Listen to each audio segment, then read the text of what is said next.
je vais te dire un truc que peu de gens osent dire. Créer un private label, c'est pas juste vendre un produit. C'est se créer une place dans ce monde, c'est exister autrement, c'est avoir une vision plus complète et plus lointaine de ton business. Aujourd'hui, je vais te montrer ce que ça veut dire.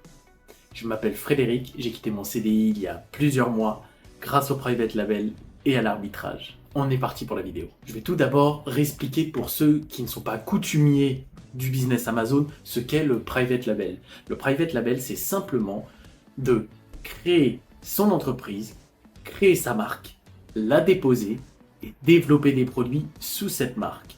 C'est-à-dire que chaque produit que tu vendras aura le nom de ta marque, viendra de ton ADN et viendra aussi de tes couleurs et de tes choix. Au fur et à mesure que j'ai commencé à me former en private label, j'ai compris que mon objectif c'était pas juste vendre. Je voulais pas être un vendeur simple, un commercial ou juste faire prendre des produits qui ne m'appartiennent pas pour les revendre. Bien que l'arbitrage est un business lucratif et qui fonctionne et que j'utilise aussi, mais on va dire qu'on a deux différents business. On a les business plaisir et les business de soutien ou de maintien.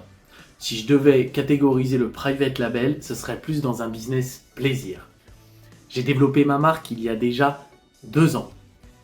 Peu à peu, j'ai commencé à la faire connaître hors d'Amazon. Au départ, j'ai utilisé et j'ai acheté des produits à des fournisseurs que j'ai différenciés, que j'ai améliorés. Effectivement, la concurrence est rude. Et si tu utilises des produits qui sont facilement copiables, comme du petit électronique, ou alors même des choses que les Chinois pourront faire mieux ou beaucoup moins cher, alors tu vas vite te rendre compte que sur le long terme, ce n'est pas super viable. Moi, je voulais construire quelque chose de fort, quelque chose qui reste un actif. Et c'est dans cette vidéo que je vais vraiment t'exprimer et on va se concentrer sur cet actif-là. Pour que toi aussi, dans ta fibre entrepreneuriale, tu puisses avoir cette petite lumière, cette petite lueur qui veut dire que, ok, le chemin est plus long, mais après, c'est vraiment une aventure géniale. Concrètement, le private label, combien de temps? Quand tu commences à te former sur Amazon et que tu commences à débuter ce business, il va falloir que tu penses à une temporalité entre 6 mois et 1 an. C'est vraiment une bonne base et ça, tout bon entrepreneur ou même dans tous les domaines, tu vas toujours avoir une période d'incubation où il va falloir chauffer la machine, où il va falloir que ton entreprise se structure, s'organise, se fasse connaître. Je sais que ça fait peur à pas mal de personnes, mais on en reparlera un peu plus tard. Je pense que c'est une très bonne nouvelle. C'est vrai qu'au départ, ça paraît complètement abstrait. Et c'est pour ça que pour l'arbitrage, je pense qu'avec quelques coachings, on peut s'en sortir. Mais pour le private label, je conseille vivement de faire une formation. Parce que il y a beaucoup de détails et surtout, il y aura beaucoup de questions. Mais tu vas voir, au fur et à mesure, au fil du temps, tout va devenir beaucoup plus clair. Si je m'étais dit il y a quelques années que j'allais lancer une marque, que j'allais vendre des produits qui m'appartiennent, que j'allais packager, que j'allais faire tout le design, la publicité, l'image de marque, les coloris de marque, tout l'écosystème autour du private label, jamais je n'aurais pensé avoir les capacités ou les compétences de faire ça. Et pourtant, en apprenant, en étant patient et en étant déterminé, on peut y arriver, tu peux y arriver et tu verras, tu vas vite te prendre au jeu et au départ, même si c'est un petit peu dur, tu vas ramer un peu, mais après quand tu vas pagayer, ce sera un plus gros bateau et tu auras un moteur derrière. Donc ça veut dire que tu iras beaucoup plus vite et beaucoup plus loin. Aujourd'hui, je suis à une autre étape. Je cherche plus simplement un produit rentable. Parce que Amazon évolue. Les produits évoluent, les listings évoluent, la qualité. Avant, le tout venant avec une photo pixelisée arrivait à faire des ventes. Désormais, on se rend compte que Amazon a resserré, et c'est pas plus mal, ça fait un tri et ça crée un entonnoir. Et seuls les plus pros et ceux qui persévèrent le plus restent dans la course. Ça va faire bientôt 6 mois que je travaille sur un produit breveté. J'en suis super content. C'est un mélange à la fois d'excitation, de heureux, et parce que pendant ces 6 mois, ça veut dire quoi breveter un produit? Ça veut dire tout simplement que j'en avais marre d'acheter des produits qui étaient existants et de les améliorer. C'était pas ma marque, c'était pas ma touche, c'était pas mon ADN et surtout, ça n'allait pas jusqu'au bout de ce que je voulais aller. Parce que si tu suis un peu la chaîne, tu dois bien savoir que les fournisseurs chinois, généralement, si tu ne prends pas de fortes quantités, il est difficile d'avoir des personnalisations qui vraiment valent le coup. Surtout en ce qui concerne l'électronique. Donc, ça a commencé par faire des dessins sur un papier. Ensuite, j'ai recherché des idées hors d'Amazon. J'ai pas regardé le marché sur Amazon. Au départ, j'ai regardé tout autour de moi. J'ai regardé mon ADN, ce que je voulais que ma marque dégage, ce que je voulais vraiment moi faire pour les clients. Parce que la vraie question quand tu fais du private label, c'est parce que toi tu aimes, mais c'est comment je peux régler ce problème. Si tu arrives à répondre à cette question, tu vas pouvoir nicher ton marché, tu vas pouvoir cibler tes prospects. Donc c'est vraiment essentiel.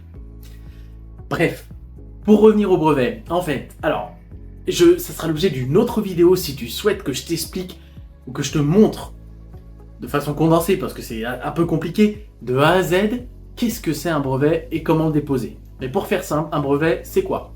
C'est un produit qui n'existe pas. Tu dois monter un dossier technique qui est assez lourd, avec un dossier d'explication. L'objectif, c'est de vérifier que ce que tu vas créer, la technologie n'existe pas. Ou alors, c'est une technologie qui existe, mais qu'elle n'est pas combinée à d'autres technologies. Je te donne un exemple simple. Les télés, il y en a partout.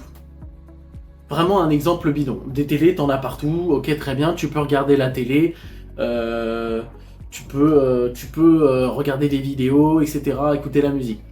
Et si toi, t'arrivais à créer une télé qui pourrait vendre des pizzas en même temps ou chauffer ta pizza, tu pourrais breveter le fait que tu vas commercialiser une télé qui vend des pizzas. Je ne sais pas si j'ai été très clair, mais en fait, c'est pour te dire que tu n'es pas obligé de partir de zéro en cherchant l'invention, oh là là, le mec du cure-dent, comment il a fait pour y penser, le mec du tire-bouchon. Non, non, non, non. Là, il va s'agir de regarder autour de toi. Et ça, cet œil d'entrepreneur, il faut que tu l'aies tous les jours. Et de voir comment tu peux ajouter quelque chose qui n'existe pas. Et pas simplement différencier.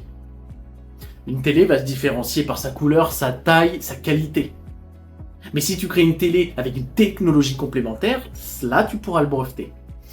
Le dépôt de brevet, c'est un peu long, c'est un peu fastidieux et c'est très long à valider. Là, au bout de 6 mois, il n'est pas encore validé. J'ai passé seulement quelques étapes.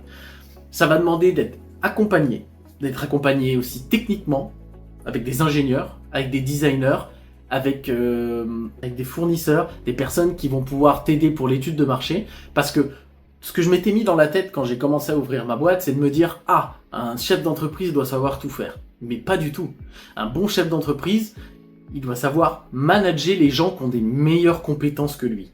Donc, moi je suis fort dans le e-commerce, l'Amazon. Le produit sera d'ailleurs vendu ensuite pas sur Amazon, parce qu'Amazon c'est quand même à forte visibilité, et c'est ça que je vais rechercher. Mais l'objectif, c'est quand même de choisir les bonnes personnes avec qui travailler. C'est essentiel. Parce que tout seul, honnêtement, c'est compliqué. Avec ça, une fois que tu montes ton projet, que tu déposes le dossier technique, alors là, tu as une succession d'étapes longues, compliquées, des fois problématiques qui vont suivre. Mais c'est pour le bien. Toutes les personnes qui ont sorti quelque chose qui n'existait pas, ou qui alors avec une technologie, ou qui va aider les gens, est obligé de se confronter à ça. Et moi je voulais pas continuer à être le vendeur qui vend des MP3 juste en changeant le coloris, en attachant un e-book. Je me sentais absolument pas légitime pour mes clients. Actuellement je suis en phase de validation technique, donc j'ai reçu les premiers mock-up 3D, mais on est encore loin du résultat. Surtout que mon produit, on aura une application qui va être faite en parallèle avec celui-ci. Concernant les stratégies de protection, sache que quand tu déposes un brevet, il va falloir que tu prévois un budget, ne serait-ce que pour protéger. Attention, ton brevet n'est valable qu'en France si tu ne le protèges qu'en France. Tu as une autre protection pour l'Europe, tu as une autre protection pour les États-Unis, tu as une autre protection pour l'Asie. Et tout ça, ça augmente très vite. Pour l'instant, mon produit n'est protégé qu'en France. Et c'est pour ça que je ne le divulgue pas et que pour l'instant, je ne fais pas de pub dessus. Car il faut vraiment que j'arrive à avoir assez de liquidité pour le protéger partout. Parce que sinon, je laisse 2 mois aux Chinois pour essayer et pour arriver à le copier moins cher. Si jamais ça vous intéresse, dites-le moi en commentaire ou envoyez-moi un message privé et j'essaierai de créer une petite formation ou alors de faire une grande vidéo sur les étapes d'un brevet, de où ça va, du budget, du temps, et je me consacrerai vraiment à tout ça et ça pourra vous donner par la suite des idées pour évoluer dans vos business et passer encore plus haut que Amazon. Mais bon, passons maintenant aux idées reçues. Alors j'ai pas mal de messages, que ce soit d'élèves ou de personnes sur Instagram qui me disent « Ouais mais le private label c'est plus compliqué, c'est plus long, c'est vraiment la galère. » Et justement, c'est pour ça que c'est puissant. Parce que ce chemin-là, il y a des barrières à l'entrée. Et plus tu as de barrières à l'entrée, moins tu auras de concurrence et plus tu auras de chances de réussir. Et ce que tu crées, c'est pas juste un produit, c'est du long terme, c'est toi, c'est ton ADN, c'est quelque chose, un actif qui va rester, que tu vas développer et qui après va créer une gamme d'autres produits. C'est ça qui est génial. C'est ton développement, ta marque, ton histoire. Et quand tu vois ton nom, ton branding, ton design et ton produit apparaître, je peux te dire que tu es fier parce que putain que c'est bon de voir qu'on est capable de faire quelque chose qui paraît extrêmement compliqué pour les personnes de l'extérieur, mais avec la détermination et l'apprentissage tout au long du processus, on est capable d'y arriver. Le private label, pour moi, c'est l'arme ultime si tu veux vraiment passer à l'étape supérieure et tu veux être libre à 100%. Parce que les chiffres ne seront pas les mêmes. Et plus tu vas faire des produits, même sur Amazon, que tu vas différencier, mais des produits de qualité, des produits au nom de ta marque et tu vas créer ton image de marque. Déjà, n'oublie jamais que tu auras un potentiel de revente parce que beaucoup d'investisseurs cherchent des comptes Amazon pour les racheter, s'ils fonctionnent bien. Mais aussi, plus tu vas développer ta gamme, plus tu vas te faire connaître et plus tu seras légitime. Et les gens te feront confiance. Mais pour ça, il faut être dur avec toi-même et il faut ne jamais transiger sur la qualité. Tu pourras maîtriser tout, les images, les clients, la vision, l'évolution. Tu n'es plus un vendeur, tu es un bâtisseur. Et c'est ça qui fera la différence sur le long terme. Et puis, tu ne dépendras plus d'un patron, plus d'une trend, plus d'une tendance, rien du tout. Tu auras ton propre écosystème et la direction où tu iras. Tu n'hésiteras pas à te faire bien conseiller, à te faire bien accompagner et surtout ne jamais prendre des décisions à la légère. Si tu veux que je te montre les étapes, que je t'aide à monter ton projet ou répondre à tes questions, je te laisse le lien de mon Instagram dans la description. Tu auras aussi le lien Calendly. Je fais partie de la formation Je crée mon e-business, formation où j'ai été tout d'abord client et désormais coach et collaborateur de Romain. Si tu veux changer ta vie, n'attends plus qu'on t'autorise, commence. Abonne-toi, commente, partage à un pote qui veut aussi se libérer. C'est maintenant que ça se joue. Et il ne me reste plus qu'à te souhaiter une excellente journée ou une très bonne soirée.